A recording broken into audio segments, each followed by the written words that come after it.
Ever notice how some of our most cringe-worthy moments, the ones we try to bury deep down, can actually make the best stories?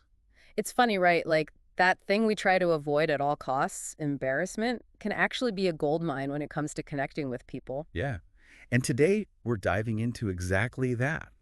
How to take those awkward, embarrassing experiences and maybe even laugh about them along the way. And not just laugh about them ourselves, but use them to really resonate with an audience, which honestly sounds a little counterintuitive, right? It totally does. So we're going deep on this one, pulling from a bunch of different sources to figure out why this whole shared embarrassment thing can actually be so powerful. And it's everywhere right now. I mean, look at the rise of storytelling podcasts, the whole trend of like radical vulnerability. People are craving authenticity. Okay, so let's get into it. One source really highlighted this idea.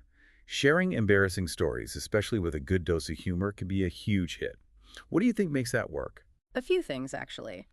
It's relatable, for one. We've all been there, right? That feeling of awkwardness, it's universal. And when someone's willing to share that, to be vulnerable in that way, it breaks down barriers. Plus, there's the whole humor as a coping mechanism Oh, aspect. totally.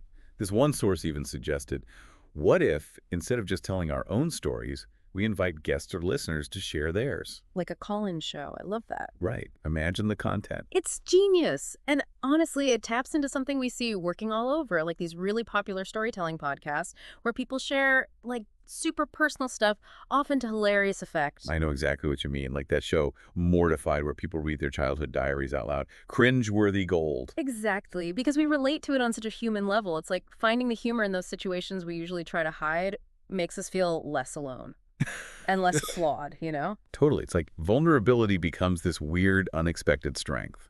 And it's more than just a laugh, right? I would think about this earlier, how shared embarrassment can actually make us more empathetic, more resilient even. Right, because when we hear other people's stories, we realize we're not alone in those moments of self-doubt or insecurity. Like, we all trip up, we all say the wrong thing sometimes. That's okay. Exactly.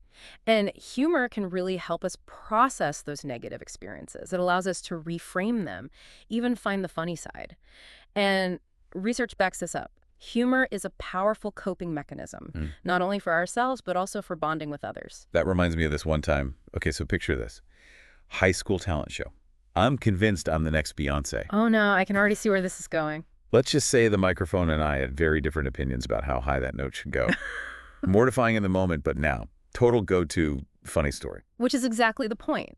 What was once a source of embarrassment is now a source of connection, maybe even a little bit of empowerment. You owned it, turned it into something positive. Exactly. So to bring this back to our listeners, what embarrassing story could you share with a little humor, a little self-awareness that might actually resonate with someone else? Think about it. What's that story you tell at parties? That one that always gets a laugh.